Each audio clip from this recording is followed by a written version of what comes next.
Going on, everyone? Got a 2019 Toyota Corolla hatchback. It's the XSE model, and today we're going to replace the remote's battery. All right, so the first thing we're going to do is we're going to remove the emergency key from the bottom of the remote. If you turn it over, there's a button right here that we're going to slide like this, and then we can pull out the emergency key.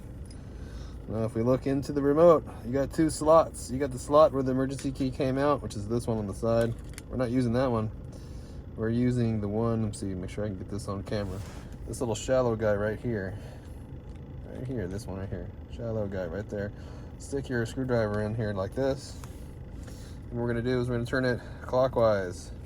When we turn it clockwise, it snaps open or pops open. We can open it up like this. Take it like that.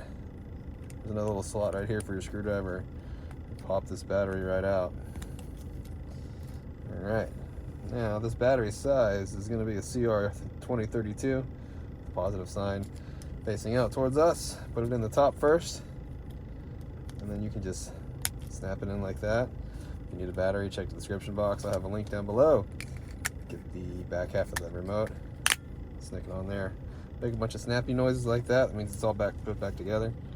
Get the key, lock it in, all done.